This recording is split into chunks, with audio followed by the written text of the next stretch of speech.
Hey, welcome to Game Layer, where we explore the science of play and the quest of learning. I am your host, David Kolmer. Theme music by Caleb Willits. Welcome down to Game Layer. I play piano. I play chess. I play everything. I play games of my own invention. I'd like to move to the domain of play.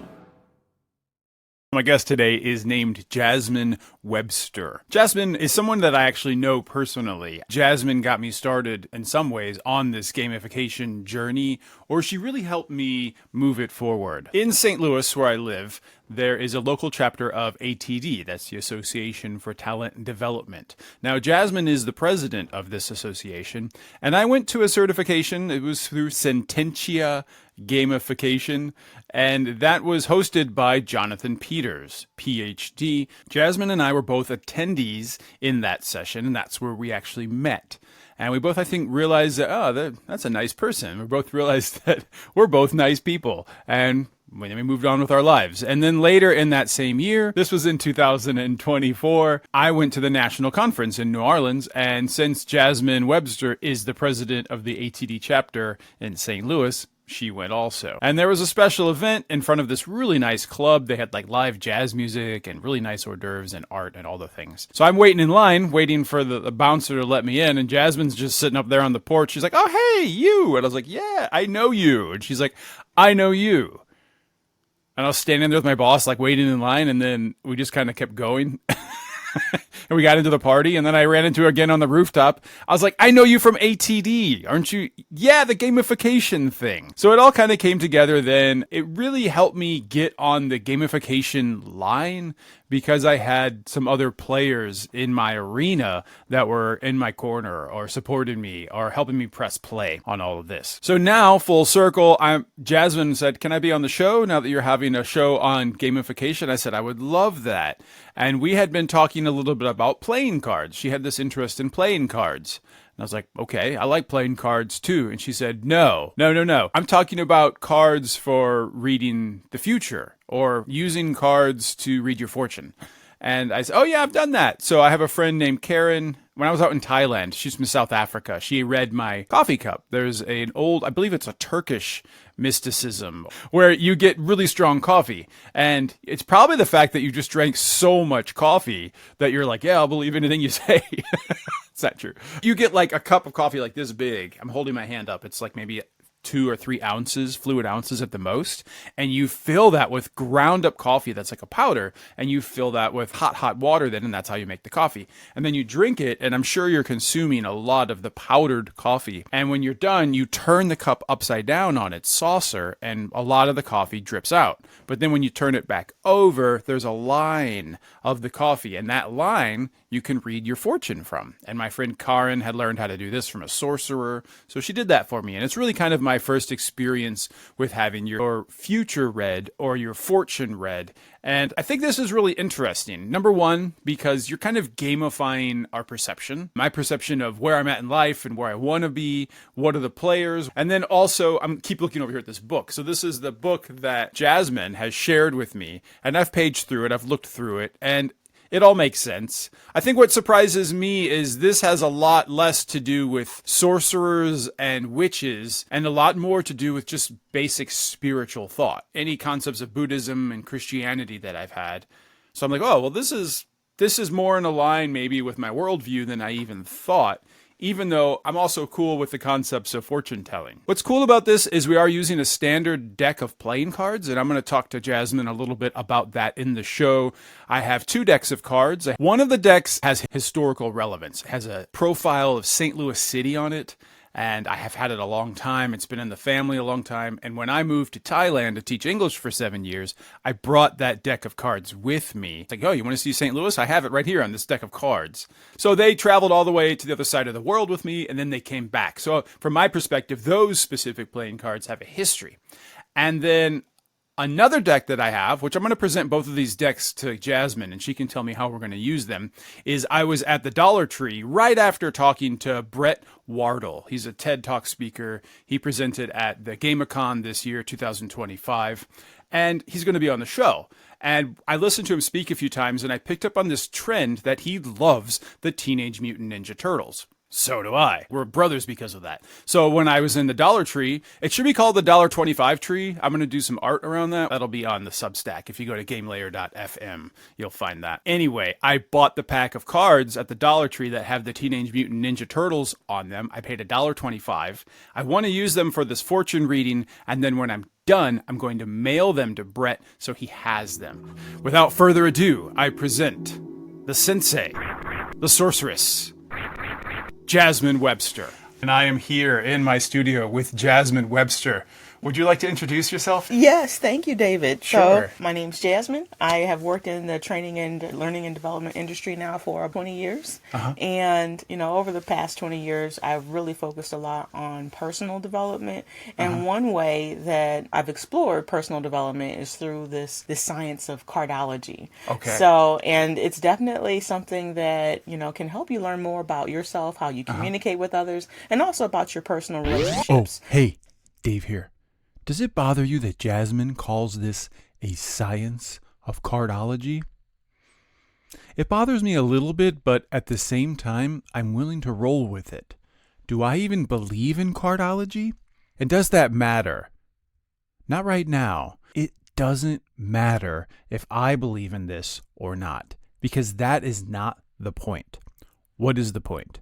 The point is, if you want to learn something, you need to be open to experiences that you do not understand. Just because it bothers me that this is based off of my birthday and how irrelevant that is to me and my worldview has nothing to do with any of this.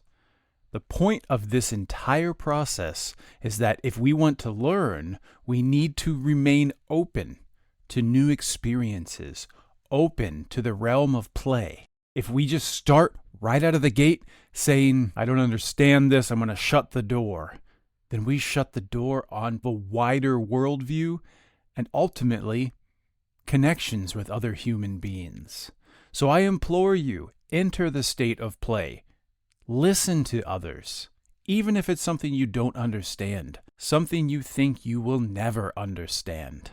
Give it a shot. See where it leads you. I hope it brings you down to the game layer. All right.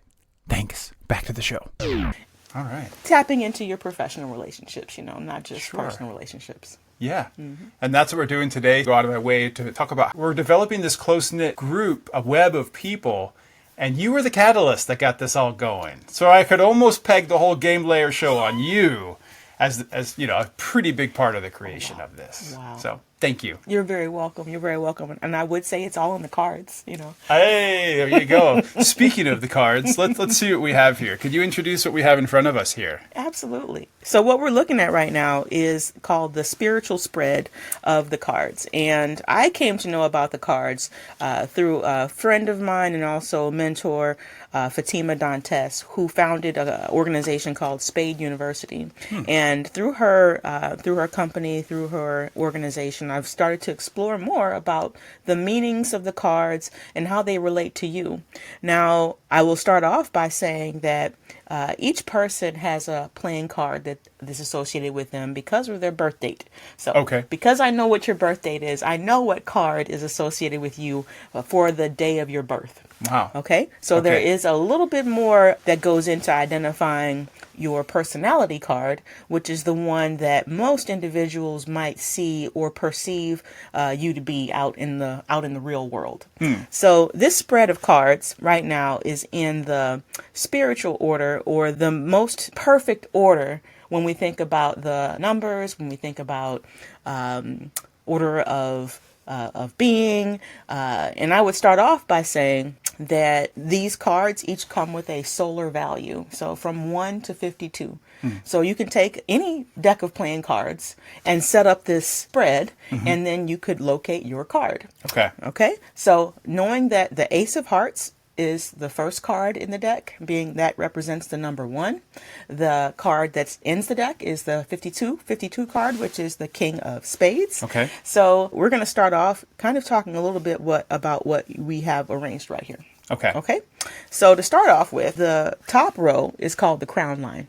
So the crown line has a significance because when you think about, royalty, when you think about the position of someone being in a place of power or respect, Okay. the crown line is the highest line. Okay. Okay. And then we go to the next line, and this is where we have to tap into some astrology. Okay. And each row is represented, and each column, each row and column are significant, and they align with the planetary order. Okay. So Mercury Okay. row, this is the Venus row, Uh-huh. this is the Mars row, Okay. this is the Jupiter row, Wow. Saturn, Uranus, and Neptune. Okay.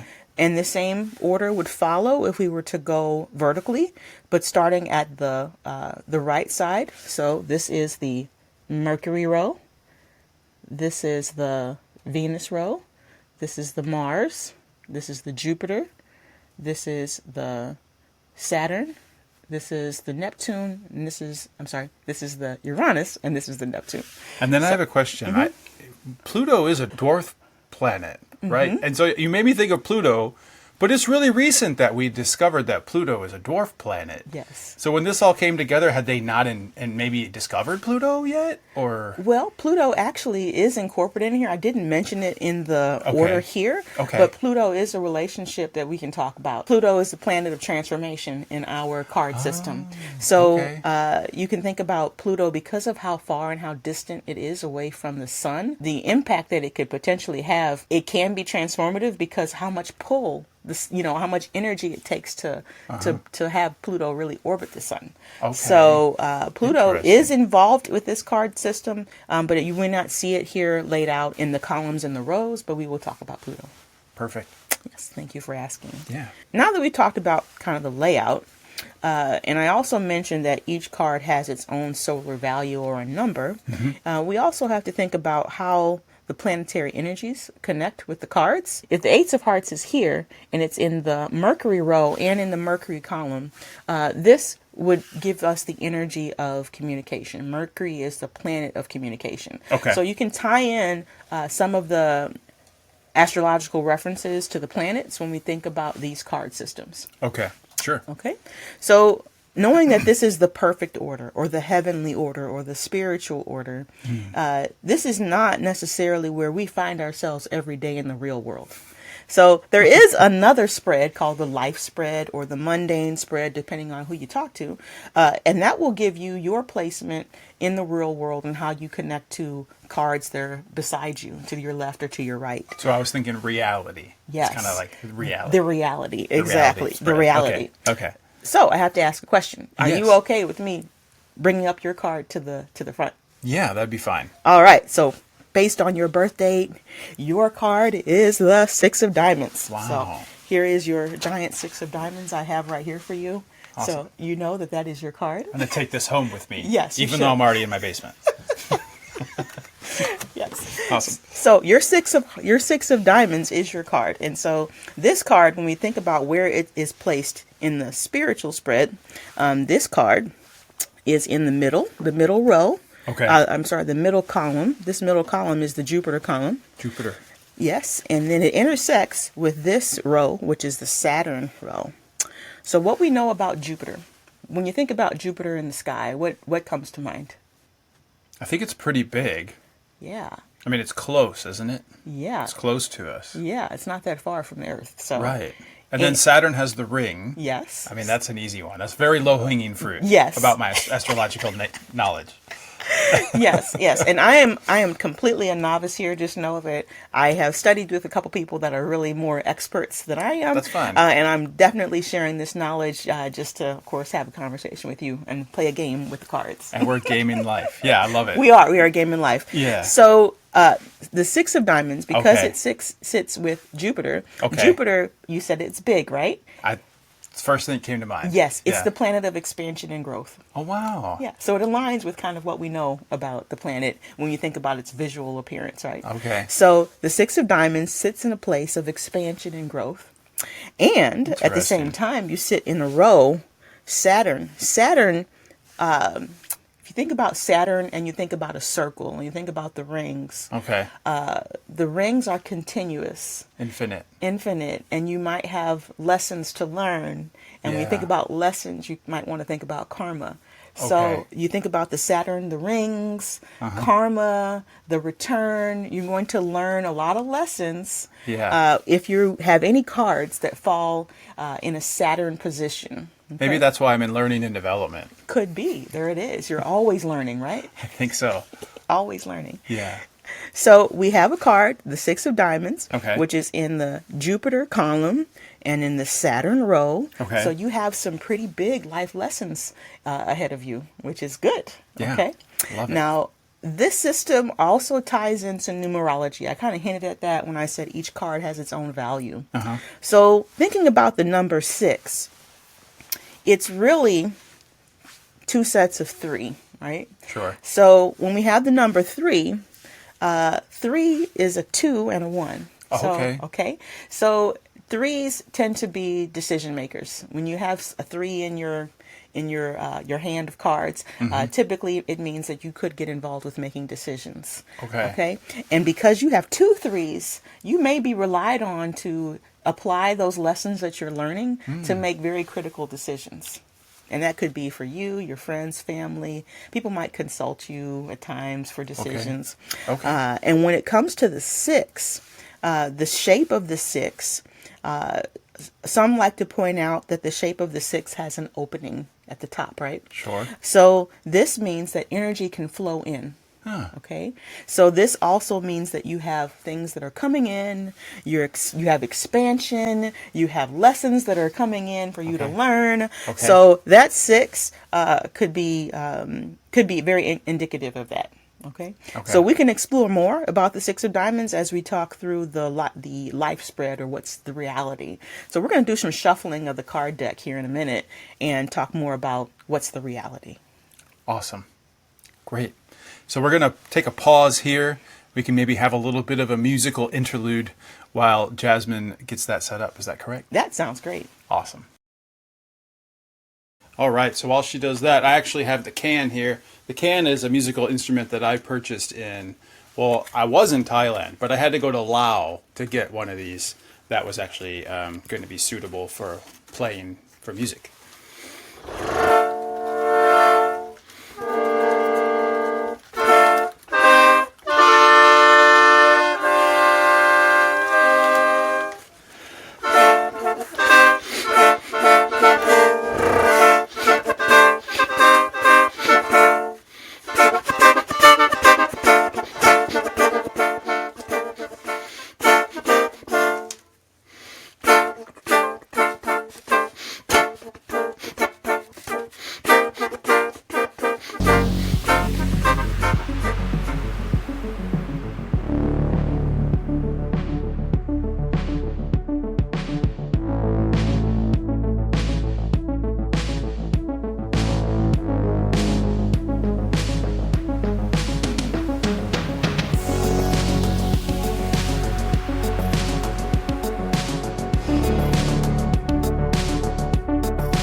So while we're on the topic of being out of our comfort zone, I picked up this musical instrument because I heard people playing them in Thailand, where I was living. I lived there for 7 years.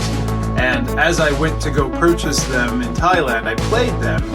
But when I traveled into Laos, I played a few of them. This is one that I played that I thought, this is my scale in a way, that found my chord, if you will. And then I took it back to Thailand with me, and this would have been in 2006. And I sat in the upper level of my condo, or it was a townhouse, I think, and just played this thing.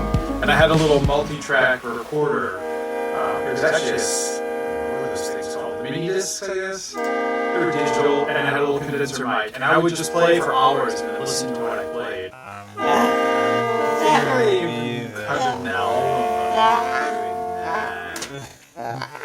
So what do we have here now? All right. Now we have come back from the spiritual world. We have come back to the real world. Okay. And now that we're in the real world, things are not in perfect order. I see that. It's a little bit random even. It's not It's exactly not random, but to an untrained eye such as mine, yes. relatively yes, random. Exactly. And so what you're seeing here is the real world, or the mundane world as we experience it here on Earth. I love it. And if we have to find where you are now, your Six of Diamonds has moved.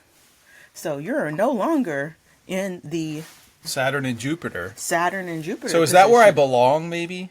Ooh, that's a really good question. That is where your soul is. Your soul is in the Saturn and Jupiter position. Okay. So that's the spiritual realm? Yes. Am I saying that right? Yes. I that's love the this. spiritual realm. Interesting. Yes, but you here on Earth, Okay. you're in a little bit of a different position. So this is how you're going to experience Tell life. me about it. In reality. It's called hitting 40. Yeah.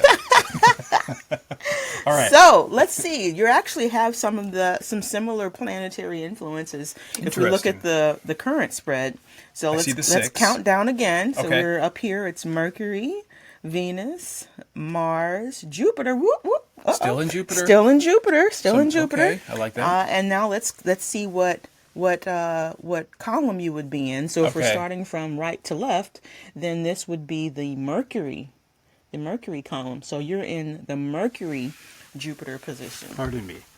This just a little bit. Hopefully we can cut that up. Okay, cool. All right. So you are in the Mercury Jupiter position. Awesome. And that would mean to me, since Mercury is the planet of communication, expansive communication. Oh, look at that. Look at that. And look at what you're doing right now. You're doing a podcast. I'm doing a podcast about something I don't know. Expansive communication. Expansive communication. I love that. And I studied theater. I've been a teacher. I've been a training facilitator. And now I'm an instructional designer to share my experience. Look, Mercury all over the place. Awesome. I see it. Awesome. Yes. So one other thing I would add about these cards, and we kind of had a conversation about why I wanted to use these cards. And the reason I wanted to use these cards is because we have a bicycle playing deck, and the bicycle playing deck is created so that the spades and clubs are black cards, and the hearts and the diamonds are red cards. So let's pause and do a little numerology break. Okay. I love that. So we've got 52 cards, right? Okay. 52 weeks in a year. Okay. Okay. Interesting. All right. We have 4 different suits. We've got the 4 hearts. seasons. Yes. Awesome. There we go. And what else comes in 4s? You put me on the spot and I drew a blank. I'm trying to think. Avatar. Think Avatar. Avatar. What were his 4 things? He had when you have the Avatar show, you've got. You mean the movie, right? Yeah, Avatar. Yeah. The movie or the show. So it's okay. It's not coming to me. I was trying to give you some wind. That's one of them. Oh, the elements. The elements. There it is. Okay, there it is. Yeah, there it is. 4 elements. There you go. And then there's the 5th element, which is that really cute girl from the space age with the Egyptians. Yes. From that great movie with Bruce Willis that I just... Bruce Willis. Yes. Yeah. So we have the 4 elements. We've got 4 seasons. We also have 2... We have... When we think about the cards in terms of timing and age, the hearts are the youngest of the suits. So when we talked about in the spiritual spread how the Ace of Hearts is the number 1 card, it's because it's the youngest. It's where we start off at birth. Okay. You know, and when we talk about birth, we're not talking about birth in this lifetime. Okay. We have to go back to when our soul was born. So this brings you into the concept that our soul could be reborn and that we could have multiple lives that we've had over the centuries. So you're making me think of the concept of reincarnation. Yes, okay. yes. Okay. So the very first time our soul was born and came into the world, it came in as an Ace of Hearts. And that's the number 1 card. And that's why the hearts are the youngest of the suits. Okay. The hearts, you can also equate them with 4 seasons. So here's the number 4 again. So we have 4 seasons in the year. Okay. The hearts represent the springtime. Oh, okay. Okay. Gotcha. Next suit that's up next. That's young. That's- Sorry, that just clicked. It took me a second. That's okay. So the next suit, we can think about them as the teenagers. Okay. The juveniles. Yes. And not to say that they're immature at all. The spades? Nope. The clubs. The clubs. Because they like to club. Oh, I like it. I see The what you clubs did. go clubbing, all right? That's how you remember that. That's how you good. remember that. That's the clubs good. go clubbing, and they club All in the right. summertime. Yeah. So we got the Why spring not? as the hearts. Then we talk about the clubs. Summertime. You know, summertime, And then- summertime. Yeah, okay. Cool. Cool. So then we've got the clubs. Clubs are the teenagers, and they have already been through all the hearts. They feel like, oh, I've just championed this youth. I'm in middle school. I'm an middle adult. school, Right. I'm ready. I'm ready to Yeah. go and just Okay. learn and Cool. just do. Okay. Yes. So you got the clubs, and then we come to the fall. And the fall, we're starting to get that maturity. You know, we're not all the way to an adult yet. Absolutely, we're not all diamonds. I had to mouth it out. I didn't want to say something wrong again. No, you got it. It's Okay, the cool. diamonds. So the diamonds, they are that they just really reach that level of maturity. Okay. They've already been through the two suits. They've been through the spring and the summer, and now they're in Cool. the fall. Okay. Okay. And then the most mature suit of them all is the spades. Yeah. And the spades are very unique because Okay. they have the energy of all the suits within them. So Interesting. when we think about The game spades? the game spades, I mean, the spades are the trump. the spades are the trump cards. Exactly. Okay, okay. Exactly. They have the powers and the energies of all the cards that came before. So by the Interesting. time you reach the king of spades, you have gone through every one of the 52 cards in your lifetime. If you are a birth card of the king of spades, then You are that an old means soul? You're an old soul. Yeah. You're an old soul. I said that weird, but soul. I'll work Yeah. on that word. Old soul. Absolutely. So, luck would have it that you are a six of diamonds. Okay. And that would mean that you've been here before. Yeah, I've been here a while. You've been here a while. Yeah. So you're into the sixes. So you're into the six of diamonds, which means that you've been through the hearts and the clubs. And now you're about midway through the diamonds. So you've learned some lessons. Now I'm going to pause and talk a little bit about the diamonds. The diamonds, we talked about the hearts being young, diamonds being more mature. Okay. Diamonds, even when you think about a diamond itself, what's one key word that comes to mind when you think about a diamond in general? I mean, there's two things that popped into my head. The first thing is I always associate diamonds with skills for some reason. And that's part of my personal visual brand when I'm designing things. If I want to identify a skill, it's always a diamond. But also diamonds are very dense. They're not necessarily rare, but they're very valuable. And so value is where I was going with it. But you value skill. Skills are so valuable. That's how you market yourself in the human capital, right? The marketplace of humans, it's all about skills. Skills are valuable like diamonds. There we go. So it all comes together. It does come together. Okay. And that's spoken true from a diamond because There you go. diamonds care about value. That's Yeah, it's like, kind of rough down here, so I'm feeling like one of those diamonds in the rough. that's okay. We're forming. We're in St. Louis. Yeah, it's tough. Oh my gosh, yes, yes. So a diamond definitely has Okay. character. Okay. A diamond also has different facets. Okay. And also a diamond can be rough at times, depending on what your personality card is. If your diamond is really shining through strongly because, you know, the way you present yourself to others or way others perceive you, it could come off as a little rough. You know, someone Yeah. might think of you as like, oh, why is he so cold?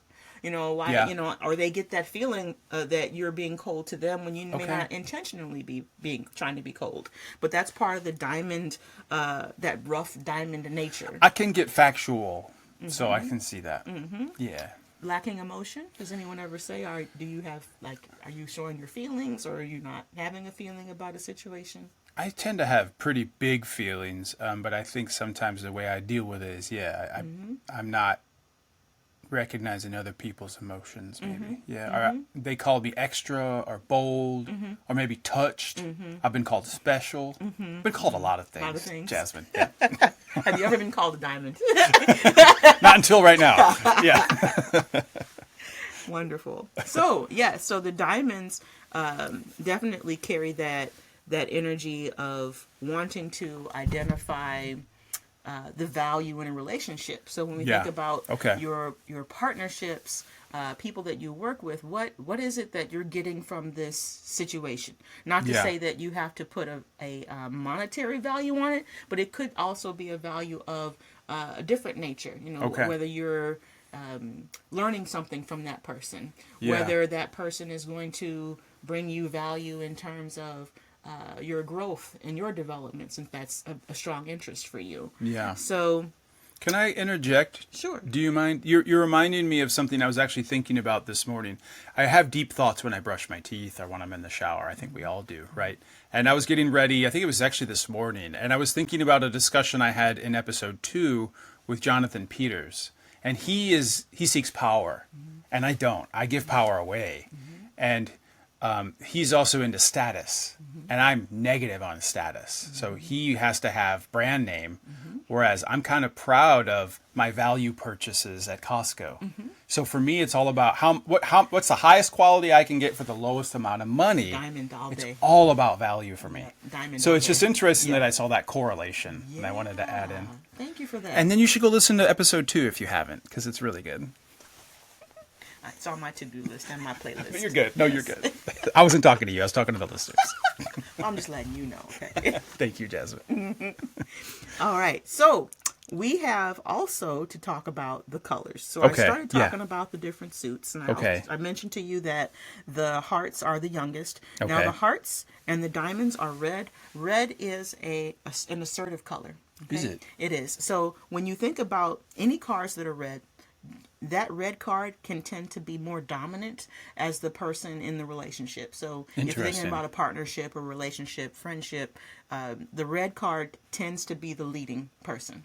And this is at the core. Now, we're just right now talking about the birth card, the card that you're assigned because of the birth date that you have. That red card is your core, your soul is more assertive than maybe what your personality card may come across as. But the only Interesting. way we identify your personality card is also by knowing more about your time of birth and place of birth. So we tie in a little bit more astrology in order to identify what is your card, which is called your ascendant. And the ascendant in astrology really helps us to identify how others perceive us. Okay. Okay, so the black cards, given that I said that the red cards are assertive, guess what? The black cards are more receptive. Passive. Yeah, okay. They're receptive. They receive. Receptive. Doesn't Okay. necessarily mean that they are passive. I would Okay, good. say. Thanks for It's- correcting me. It's Yeah. okay. I would say that it's more that they are the ones that are going to be there listening, taking in, absorbing information. Okay. And they're going to wait to respond. But when they do respond, it's going to be powerful. Okay. Okay, so Got it. just know that the black cards, if you have a black card in your hand, we're going to talk about your hand here in a second, but if you have any black cards in your hand, those tend to be where you're going to be receptive. You're going to be receiving. Okay. So expect to receive information, receive change, or receive, it could be financial, it could be receiving knowledge.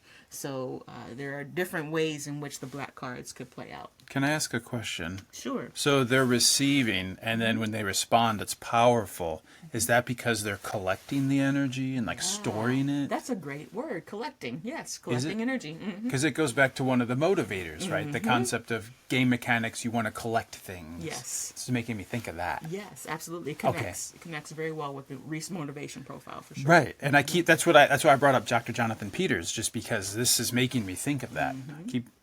Cool. Yep, you're on it. You're Sweet. on it. All right. So now that we've talked a little bit about your birth card, we talked about where you are in this grand spread. I would like to add that the cards that follow to the left and to the right of you Okay. are the cards that are in your hand. So what we're going to do is we're going to grab a set of cards. Okay. And we're going to start here. This is your birth card. And then if we were to go to the left in this direction, we're gonna count out. We're going to start with Mercury, Venus, Mars, Jupiter, Saturn, Uranus, Neptune. So these cards are the cards that are in your hand for life. Oh, wow. Which means you have you have a Mercury period of your life. You have a Venus period of your life. And this also ties into numerology because each period is 13 years. So you Okay. have a 13-year cycle. So on your first 13 years after you were born, you were in your Mercury state, which is the Four of Spades. And this means you had Four of Spades energy that was influencing you during that time of your life. Was that when I was young or not necessarily? Yeah, that's Okay. when you were young. So Yeah. you were born, say I was born in 1980. So for the first 13 years of my life, I had a certain energy that was present. And so for you, the first 13 years would be the Four of Spades would be present for you. Very old. Yes. So the four, by the way, the four happens to represent household protection, security. So whenever you see a four present, four tends to relate to anything that would help you to feel secure. Wow. So did you have a pretty stable home life? Incredibly stable. Yeah. That's Yeah. a very powerful number four right there. Just so the best parents you could ask for. Went to church all the time, just very supportive, good Christian values, no hypocrisy, no negativity. So really strong in the first 10 years of my life. Yeah. yeah. Okay. So there it is. Or would that be 13? Would that be the 13? Yeah, the first 13 years. First 13. First Okay, 13 years. interesting. Okay, cool. Yeah. So, and this is again at the base level, not knowing what your ascendant or your personality card is, just knowing at your base. Okay. You had a very strong four right here Okay. in the first 13 years. Interesting. According to the cards. Then if we go to the next 13 years, so 13 and beyond, Okay. you had a 10 of hearts. So hearts represent relationships. Hearts represent feelings, meeting people, connections. If you see a heart, you can also think that, I might meet a bunch of people with a 10 big heart, because that means you're going to meet a ton of people. So Okay. in the next 13 years of your life, did you do any traveling, or did you get involved with different social groups from 13 to say 26? Yeah, definitely. I mean, obviously I was going to school. I think moving into middle school, we met a whole lot of more people, right? The population of the school grew by 75%. In that time period, I also had the opportunity to travel to Mexico for a mission trip. I went to Russia for a choir I was in. So I was doing a lot of traveling. I had a lot of friends and meetings. Diverse groups too. It sounds Very like. diverse, all over the world. Yeah. 10, Big 10. That was a Big 10. Yeah. Yeah. And high school was great. I did a lot of theater. I met a lot of people knew me. I didn't know everyone else, but because I was in a lot of shows, I just had a recognizable face, if that makes sense. Yeah. Yep, absolutely. I get Yeah. that sometimes too. Yeah. Okay.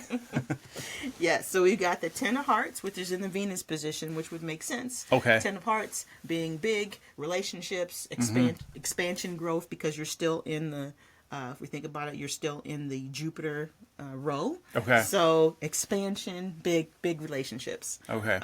The 10 of diamonds. So this would be Mercury, Venus, Mars. So, Mars. Planet of War? Yeah. Action, activity, work.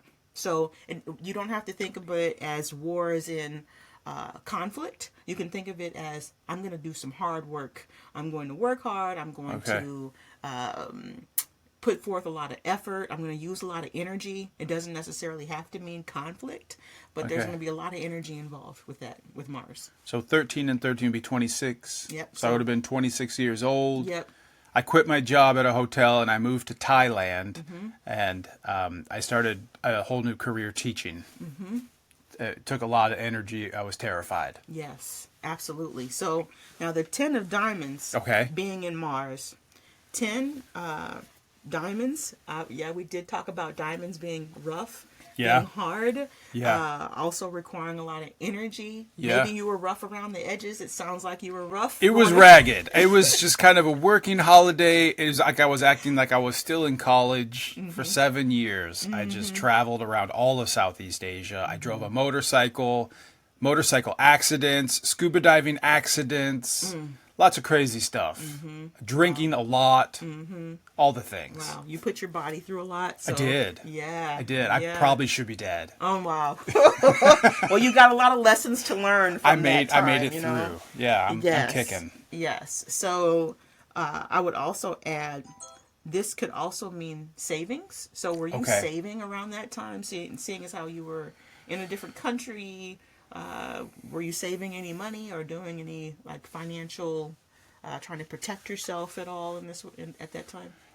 It's interesting because the roles all changed. In other words, by Western standards, I was way below the poverty level, but by Thai standards, I was making good money. So while I was in Thailand, I was wealthy. I had a 2-story house downtown, big 250cc motorcycle. I was the bomb.com. but it was interesting because if you leave Thailand, then nothing.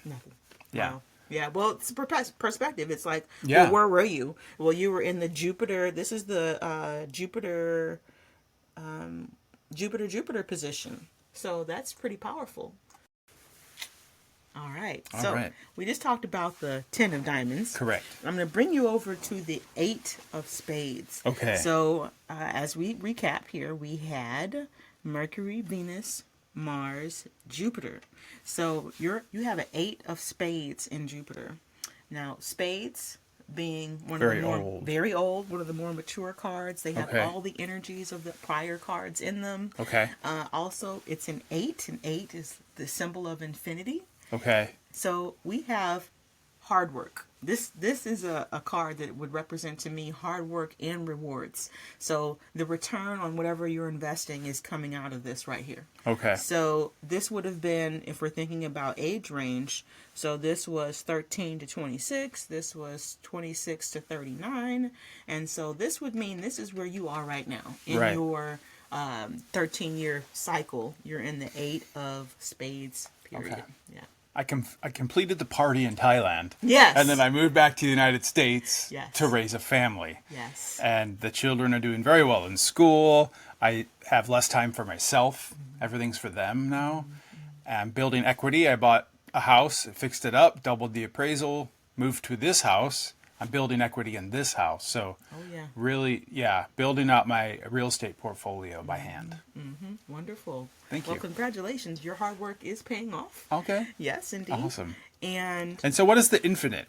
How does that, that's exciting me. And I just want to, is that like exponential? Like, the 8, if you just think about the completion. So this is when, got it. Yeah. So even though it is infinite, it's connected and it's fully completed. So the 6 is open. Okay. And you think about 7s being open and also 9s being open. Okay. The 8 is a completion. So interesting. You're making me think of a long meandering blog post I did on Improvement Dave called "Closing the Loop" last year, where I was just writing about if you start something, finish it. Yes. See it through, even if it's a failure. At least you did the thing. Absolutely. And you didn't just start halfway. Absolutely. Okay. Absolutely. Fantastic. So I could see also a lot of completions coming for you in that 8 of spades. I love that. Yes. So when we think ahead, so you're going to have more cycles throughout the rest of your life. After the Jupiter period, which you're in now, you would move into Saturn. Saturn would be the Ace of Hearts. So I'm going to look very young. Is that right? Yes. I'm not going to lose all my hair. That's you go. Awesome. That youthful energy, you know? Yeah. New beginnings. I hope so. Yeah, so my kids will be teenagers. I hope I'm still, all right. Absolutely. So anytime you see an ace, think new beginnings. Yeah, new beginnings. It could be new relationships. It could be new life, expecting another child. No, I'm just kidding. I don't want to get into the details, but that's not going to happen. That's not going to happen. No, okay. That's not in my cards. Well, who knows? No, I mean, do you believe in miracles? Well, there's always adoption and fostering. Or maybe we'll get a pet. You never know. A fur baby.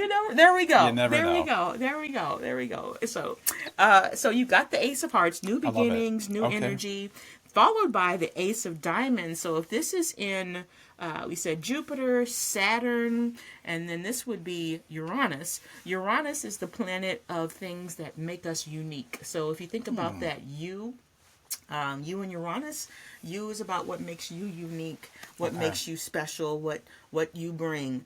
So if you have an ace of diamonds, that's new money, new values, new ways of learning. This definitely could be a new beginning of value, a new beginning of some financial venture. Something new in terms of values and financials, whatever's coming to you. Interesting. And then we would hop over to the Queen of Diamonds, and that would be your Neptune. So Neptune is nearing the end of what we have in our 13-year cycles. So you think about it, by the time you get to Neptune, you're going to be probably in your 80s or 90s. And Neptune is also, when we think about it from the planetary perspective, how far away it is from the sun, some people like to think of Neptune as in the ethers. So things that you would dream about, things that you would, usually with the planet Neptune, it could also involve alcohol, drugs, or other behaviors that you want to elevate your mind or elevate your senses. And so any card that falls in Neptune has a tendency or could be perpetuated to want to go to that dream state more often. Or maybe could it be more even like a spiritual journey? Yeah. Like prayer, meditation, Absolutely. wanting to get to that spiritual realm. I mean, just curious. Absolutely. Okay. And it doesn't necessarily have to involve alcohol or drugs. But that's why I asked. As you said, just trying to get to that spiritual state or that heightened state. Yes. That dream-like state. Nice. So the Queen of Diamonds, the Queen of finances, the Queen of values, she carries a lot of respect and a lot of strong posture, and she's very well respected. So that having that card in the position of the Neptune, maybe that could be a dream state for you, as being very well respected for your values. It doesn't necessarily have to mean that, but as I said, that's where the card sits in your planetary periods. Cool. So that's the 13 years. We talked about that. We could also break this down into the card cycles throughout the year. Okay. So there are different breakdowns in terms of how much time you spend in a planetary cycle from year to year. Okay. So 52 days. So 52 days from your birthday, if you keep counting, the first 52 days after your birthday, that is your Mercury period. And 52 days after that is your Venus period. So the planets influence us not just from a long range cycle when we talk about the 13 years, but also every 52 days we're getting a different influence, different planetary energy that's influencing us. Okay. Yes. Yes. So with that said, these are the cards that are in your hand that you have that could also show up in your life. So oftentimes what we find, it's interesting that you brought up that since we met, all these other people have come into place. Right. If we were to find out what their birth dates were, I would be willing to bet that they're in proximity to you in some way or in some nature. So they could be one of the cards that is in your hand, or they could be a card that's very close to you on this spread. Wow. Yes. Would you like to know how you and I relate in terms of the cards? Let's do it. Okay. Yeah, let's go. Okay. So where are you at? Or how do we do this? I'm sorry. You're the master. I'll just wait.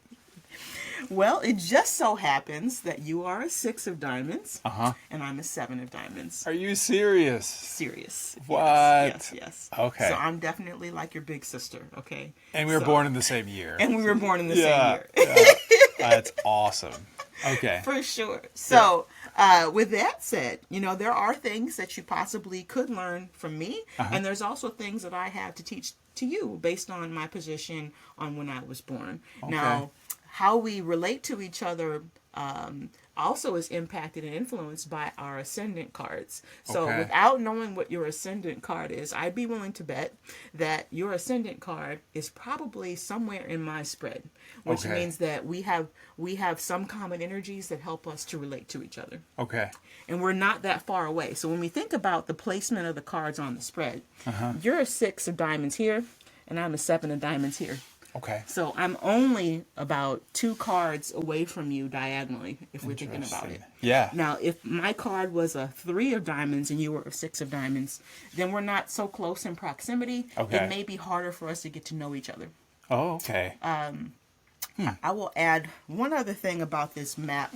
There are some cards on this map that are considered fixed cards. Okay. And there are semi-fixed cards, and which means that as we shift the cards each year, each cycle, this order changes. What we're seeing is one spread, but if I were to take and do another shuffle of these cards, the position of where your 6 of diamonds is sitting every 13 years is different on this spread.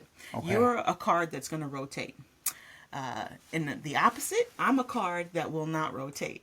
I happen to be a card that is a semi-fixed card.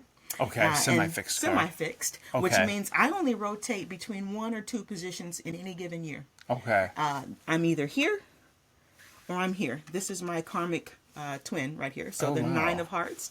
If we were to go back to that soul spread that we looked at first, that perfect order, the 7 of diamonds was here, and the 9 of Oh. hearts was here. We So that's where only- your soul lives, in the Knight of Hearts. right here. So Okay. this means that I only change positions between these 2 cards at any given time. I'm either here or here, and regardless, I'm close to you, no Yeah. matter where I am. There's a triangle there. Yeah, look at And that. do you Ooh. know that? So you know that because of that placement. Mm-hmm. So where was the 6 of diamonds before? The 6 of diamonds before was right next to me. So if this Okay. was the 7, the 6 was right here. Well, sure. Okay, got you. Mm-hmm. Interesting. Yeah. So you were really right next to me, Right. on the soul spread. The soul spread. Mm-hmm. Interesting. Now I'll give you one last tip about me. Okay. And that is that because I'm aware of my time of birth, I was able to identify my personality card and my ascended card. Mm-hmm. And my ascended card happens to be a fixed card. This is the Jack of Hearts right here in the middle. Okay. So the Jack of Hearts sits in the Jupiter-Venus position. So that means big love, big sacrifice, big care for others. Sometimes, if we want to talk about it on the lower side, self-sabotaging. So I will sacrifice things about myself or for myself for others so that others can benefit or others can feel more comfortable. So this is the ascendant or the personality card. So oftentimes people will come to me and ask me for things or take my time and share a lot of things about themselves, and I happen to receive all that. Even though it's a red card, they see me as someone who's willing to give them my time. So in some ways I'm still giving, I'm still asserting, but I'm also receiving all this energy from others. Look, you just traveled from the northeast coast to the center of the United States, St. Louis, just to read my cards. So, yeah, I mean, I see that. Yeah. I see that on you. Yes. Yeah, I see that in you. Yes. Yeah. So the Jack of Hearts is a fixed card. Uh-huh. The King of Spades is a fixed card. Okay. The Eight of okay, yeah. the Eight of Clubs is a fixed card, and there's probably another one I'm forgetting, which lack of my experience will show that I know a few of them, but I don't know them all right You're off the fine. top of my head. No, not at all. But just this is know amazing. that if we were to flip between this spread and the grand solar spread that was the perfect order, then we would see the cards that were in the exact same placement as they were on the soul spread, as they are on the real spread. The real right. world spread. Yeah, and I'm sorry I didn't find out the time of birth. I even found my birth certificate, and it didn't list when I was born. That's I very meant to common. ask my That's very mom, common. but I honestly don't think she will remember. But It's I quite should all right. have. If Yeah, there's I should ever have. if you're ever curious, there are some really great astrologers out there that can use certain techniques to help you identify that. I've learned so much over the past year. Wow. That I didn't know that there's certain traits that you might have, like even the size of your forehead can help indicate Oh, wow. can help indicate what ascendant astrology sign you might be, or if you have a scar on your right hand and a certain my gosh. yeah. So God. I mean, those are kind of the quirky things that I don't have the expertise to share, but I will say Yeah. that those really expert astrologers out there can help you identify your ascendant Awesome. if you ever want to go down. I'm sure that I path. could just like call the hospital or, maybe bother to ask my mom Or- instead of, Possibly, maybe. I mean, if you really want to make a trip to Jefferson City, you can go there and Okay. get the official time card record, because it is there somewhere, I've been told. Okay. So I think the state of Missouri might even have like some type of record that you can retrieve that has that level of detail. I wish I would have done that now. Yeah, it's all The good. things you learn, you know. It's perpetual learning. That's my life. That's yeah. right. That's right. That's right. All right. Any questions that you have? So I guess my question is, does this go any further, or is it just these two spreads and now we've seen the whole picture, or is there more to it? Oh, there is so much more. Okay. This is really just very, very, very lightly scratching the surface. Okay. So you've seen the two spreads. I've seen the two spreads. I've shared a little bit with you about like the planetary placement and where your cards are that are in your hand. Okay. Then also, as I said, this spread particularly will rotate and change every year, every 13 years. Okay. And you can identify what cycle you really are, where you are. Where are you at right now on the map? This might be where you are, where you were at age 0, if there is such a thing. But right now, at your current age, that's not where your 6 of diamonds is. There's also something interesting to add, is that based on there are certain years in which we go through what we call a pre-birth or a rebirth. Okay. And I'm actually in my pre-birth year right now, and I'm entering my rebirth year. And that's at age 45. So I'll be 45 in September. And when I turn 45, this is the year of rebirth for me. So if you think about it, I'm resetting. I'm resetting to 0. I'm resetting to the order of my cards when I was first born. Okay. Wow. Yeah. So then there's also other significant years. There are a lot of books, a lot of literature out there, a lot of individuals who have contributed to the sharing the art and the science of the cards. They're called the Magi's, the Magi's of the cards. Wow. So I have a friend of mine who is a Magi of the cards. And as I said, she started her own school because she really wanted people to have access to this information to help them in their own growth and development, and also helping you with communicating and relating with others. Sure. Okay. So she studied with some of the most well-known Magi's of the cards in the world. And you can find, like I said, a lot of books out there, some that will even help you to chart your path, your life path with the cards, and also help you to plan like relationships, maybe the best period in life to seek marriage or other relationships or business partnerships. And I would even add that not only, of course, literature is great. I like going to a book because I like to hold it. But if you're a person that likes apps, there's apps out there too that can help you to put your date of birth in the app system, and it'll tell you what cards you have for your current cycle. Okay. Well, that's helpful, right? Because some people don't have the time to create an entire podcast about how this works. Oh, yeah. Some people don't even have time to read a book. Right. So there's a spectrum of things. There is. So you can just go to an app. I love it. Or go to Spade University's website. University's website. Yeah, Awesome. Spade University's website. And then you can put your date of birth in there, and it'll help you get some information about you. Awesome. I'd like to add also that if someone's listening to this and they want to see the visuals, there will be live video of this on YouTube. Also, if you access this podcast through the Spotify app, there will be video there as well. And then if you go to gamelayer.fm and find this episode, there'll be some images uploaded as well.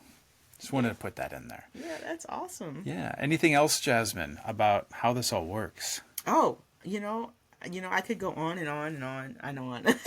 I love it. But I would say that, the most enlightening thing for me is that once you start to recognize the card energies, then you also can start to communicate better with others. So I noticed that someone who craves knowledge, someone who you see tends to sit back and receive and maybe think about things longer than maybe what you naturally do.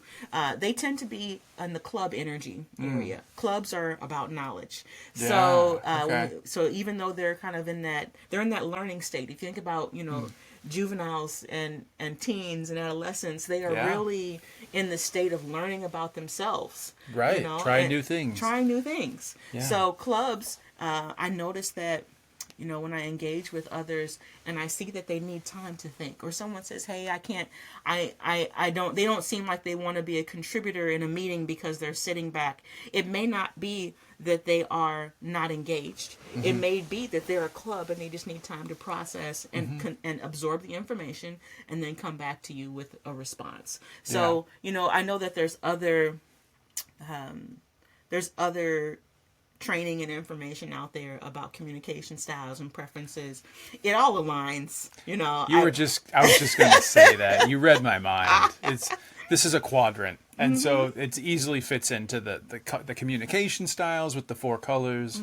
Even I think some of the 360 stuff, some of the disc stuff, it's all coming to the surface where it's like, well, this is a manifestation of that. And maybe whichever came first, they borrowed from each other or whatnot. Well, right? this has been around for a long, long time. Right, that's what I would assume. Grounded even early Egyptian culture. Oh, wow. Yeah, really a long time. And so I don't really know the full origins of the cards, but there are, as I said, some literature out there that can help point you to some of the history. I'm just going to be completely honest with you. I honestly thought that these were playing cards, and that this was always done with tarot cards or tarot cards, however you say that. So it's interesting to hear that this is so ancient and that this potentially came before the card games. Oh, yeah. 100%. That's 100%. interesting. Absolutely. And I would even add, you can even get down to how the bicycle playing deck is the layout that the cards have been for centuries. Okay. And some of the artwork that's used in the cards will point back to the card energy. Like if you take note that some of the jacks only have one eye. They only have one eye. Right. Yeah, the one-eye jack, like the heart. Right. Then there's also the jack of spades that has one eye. Okay. And how they're facing, the orientation of the face. If you notice that the king is facing away from the spade in that card. And that's the only king that is facing away from that card, because he's looking out over all of his people. He is the big guy, the big watching king, all the the king other of spades. kings. He is. Yeah. He's watching everybody else. So okay. So you can get as far as like the orientation and the layout of the cards, where the numbers are placed. Like the 7 is a 5 and a 2. If you look at how the it is the orientation of the hearts. Yeah, the 2s are upside down, the and shapes, I never noticed any of 2 that. and a 5. Yep. What? And the 9 is 2 sets of 4s and a 1. There it is. Wow. Interesting. Yes. So I'm never going to unsee that. You won't. I'll have that for the rest of my life. You won't. And so one thing that we learn about in our classes when we go for this certification is that the idea is to find out what is it that the individual wants to get out of the reading. We don't just sit down and just say, hey, we're going to read your cards. Yeah. So we have to go into the conversation with a goal in mind, Yeah. So is the goal just because you're curious and you want to learn more about the card system? Is the goal because you have a crisis, or you have something going on in your life that's bothering you? Or is the goal that, you're looking for change? You're looking for something to help you to pivot to your next adventure, or your next stage in your life. What kind of information are you seeking? So we can then craft the reading and focus on the card energies that relate to the subject that you want to learn about. That's why I tried to just speak what's resonating with me, and really just I maybe like a communicator would, right? Just like speak my feelings throughout this process. That was my intention, was just to be very open to this and communicate with you what you said resonated with me. Because I think I do see this as the way this works is, like you said, you're going to tell me what I already know, right? And I think there's a lot of power in that statement. I like how you introduced this whole idea with that. I even think back to maybe the Pee Wee Herman movie, right? Where he goes and this lady, she's obviously a hack. She probably didn't get certified at your school, right? But she reads in the crystal ball and just, looks at signs out the door, all the classic, fake sorcerer stuff.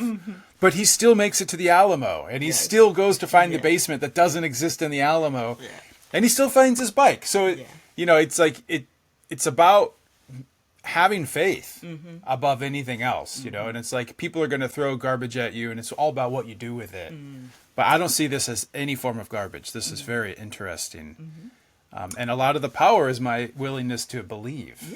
Yeah, it's faith-based. It is. Yeah. And 7 is the card of faith. So card of faith and spirituality. Okay. So I'm close to it. You are. You're a little bit closer because you're right on the nose. Yes. So just seeking that spiritual understanding, is part of that 7 energy. So, and who knows, you might have a 7 in somewhere else in your layout that I can't see based on what we're looking at right now. So. Okay.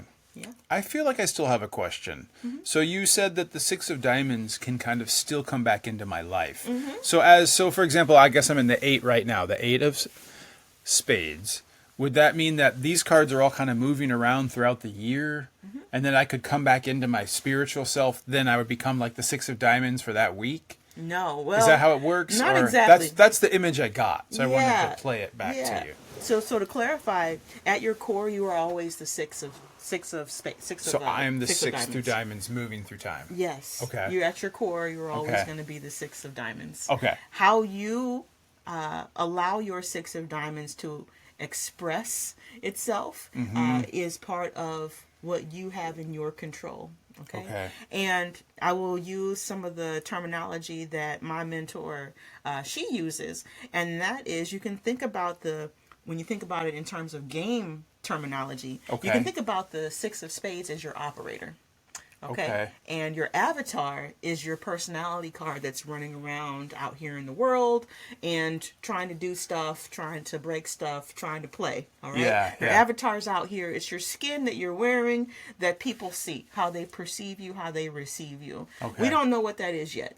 So we're going to find out at some point. That's going to be my mission, to find out what your avatar, what's that personality card out here that's running around the world that you're trying to control as your operator. So at the core, your 6 of diamonds is the operator. And you're out here, you're the operator in the background with the controller, trying to move things around. But the thing that's inhibiting you or also helping you is your avatar. So your avatar has a set of cards in its hand, and that's those cards that we talked about here. So the power of the 8, the lessons that you learned from the 10, the relationships you built from the 10 of hearts. All of that are like your, when you think about a character in a game and you think about all the accessories and all the things that it has behind the attributes. The attributes. Yes, that's the word. When you think about all the attributes or your persona even. All those things that go into that player, that's where your cards, that's where all those cards I just talked about sit. So the 6 of diamonds is me, Dave. And then the avatar would be me controlling Mario on the screen. Yes. So there's Dave. Mario on the screen is the avatar. That's the avatar. And then I think in another episode, I talked to Jonathan Peters about wearing a mask, about when I'm taking the motivation profile, maybe I'm lying to myself about who I really am. And so it's like, I have a lot of power. I even seek power, but I'm not comfortable with expressing that in the real world. So I wear a mask to cover that up. Because I don't want to be that white dude out there, capitalizing on his white power. That's just not who I want to be. But that doesn't mean I don't have power. Correct. It means that I don't want you to see me having power. You with me? I am. I am. So that sounds like you are empowering your avatar to really be in the driver's seat. So interesting. Yeah. So when we think about who's really driving the car, is it the operator or is it the avatar driving? I like so that. Do you want to be the one driving? I do. Or are you going to pass the steering wheel over to the avatar and let them just wreck shit. Mario's a psycho. No way. You guy's crazy. You see what he does? Yeah. He's scary. I want to wreck it. No, that's a Wreck-It Yeah, Ralph. Wreck-It Ralph. Right. Yeah, this is interesting, and this is good. This is good stuff because it has that duality where there is the the person you really are, and then the person who people perceive you as, right? Which is that avatar. It's really interesting. And we have the if we are self-aware, we have the possibility to keep the controls. Okay. We can keep the controls, and we know when we want to let the avatar really be the more dominating force or the more dominant appearing force in a conversation. But having that knowledge is almost like you know that you gave the avatar control, so you're really still in control. Yeah, that's deep. That's deep. It's like, I know I gave you control, so hey, guess what? Go ahead and play. Well, people have even pulled me aside and said, David, why don't you be more assertive? Why don't you seize your power? People have asked me to do that. That's that diamond. They know that you're a diamond. They know that I'm there. Yeah. I think for me, I don't want to say it's fear, because it's not fear. It's I feel uncomfortable that I'm taking something away from someone else, I think. So I need to work through that. I'll get some therapy. You don't need to be my therapist, but I'm taking all the help I can get right now. Sounds like a little bit of self-sacrifice, which to me it is. It screams heart tendencies. So I'm curious that I'm not trying to be a fortune teller for sure, but I don't know. I'm be very curious if your avatar would be a heart of some kind. So maybe you'll find that if I know my birth time. If you know your birth time, we'll have a follow-up session. We should. That would be good. Wouldn't that be cool? Yeah, the unveiling. Yeah, the next season. Yeah, and the next season. Like the gender reveal party. It's the avatar reveal. Oh. Yeah, I'm Dave. Yeah, I'm a diamond and I'm also a heart. Yeah, could be. You never know. Could be. Could be. I love it. It's so much deeper than I had anticipated. I'm just going to be honest. There's a lot more going on here than I had. I just thought we're going to lay out some cards and you were going to say, oh, this is what came up this time. No, this is a map. It is. Yeah, it is a map to life. It really is. And when you really start to study it and you start to understand or pick up on what those card energies are from others, and you know where they are in the spread, you can also say, oh, I know why that person seems distant to me, or I'm not able to establish a strong connection with them, because they could be at the total opposite side of the spread. Or they could be far away from you in that year or in that period based on where your card is at any given moment. That's awesome. Thankfully for me, I only have to worry about 2 positions. And then one, when I think about my personality card or my avatar card, it's always here. The Jack of Hearts is always right there. It's always fixed. Always fixed, yeah. Oh, interesting. Yeah. Okay. So maybe my personality card moves around. That's possible, yeah, right? That's very possible. You could have a personality card and a birth card that both move around. Okay. So, yeah. And that comes with some more expertise, as I said. The experts in the field, they really, my friend, I really speak very highly of her, because she could sit down and she could tell you, oh, you know what, you would be blah blah blah blah blah based on where you are sitting. She really could work out the details just by having this short conversation with you. That's fantastic. Wow. How people say they know your card by the back of their hand. That's fantastic. That's fantastic. Well, thank you so much for your time today, Jazmin. I really have appreciated this. This has been great. Thank you. I would like to ask you a question. Sure. Other than a cat or dog, what is your favorite animal? Oh, a gecko. A gecko? You have a gecko. I do. What's his name? Lenny. Lenny, that's right. Yeah. Lenny the gecko. Lenny the gecko. Why do you love geckos so much? Because they're just so peaceful, and they're very calm, unless you agitate them. So, Lenny, he's really laid back. He's chill. Very chill. And he observes. So he's like a club. He's a club. He's definitely very receptive. And I know what his birth date is. I probably can figure out his card. He was born, I think, August 22nd of 2019. So now I got to go and do some math. There's some math involved with that, but I could identify what his card is based on those numbers. Awesome. Yeah. So Lenny is definitely very chill. He's very low maintenance. Yeah. You know, he likes a simple diet, you know, some crickets and Crickets. worms and roaches from time to time, you know. Yeah. So go to the pet store. I hear it. Food's cheap. Yeah. You know, I like that because I'm a diamond and pretty thrifty, you know. You're thrifty also. Yeah. My Aldi friend. Yeah. So, you know, I like a good bargain. So Yeah. Preaching to the choir right here. Oh, you have to tell me twice. So, while I have you, what are games, Jazmin, and why do we love them? games. Games help us to connect with others Okay. in a social setting. Uh-huh. Games help us to stimulate our mind, our sense of creativity, our energy. I really see games as a way to connect with other people. Okay. I love that. So that's why you love them, right? I It's do. that social element. It is. It is Okay. the social element. Now, I would also say I have a very competitive spirit. Okay. So I enjoy the competition. Not so much that it's a competition with someone else. It's a competition with myself. I like to push myself to Okay. the edge, and that comes with that diamond. You know, Okay. diamonds are formed because of pressure. Yeah. So I Yeah. put pressure on myself Yeah. quite often, and Yeah. I have very high expectations of myself. So Tell me about you it. know, so when Yeah. I go to play a game, whether it's a game that's like solitaire, it's just you. I'm Yeah. always trying to make a faster time. It's like, Okay. oh, I can do this. I did it in 1:27. I'm going to beat that time the next time I play this game.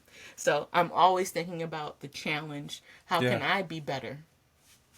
I got some feedback recently from our mutual friend and acquaintance, Betty Danowitz. And she said, David, can I give you some feedback out of love? I was like, yeah, sure, Betty.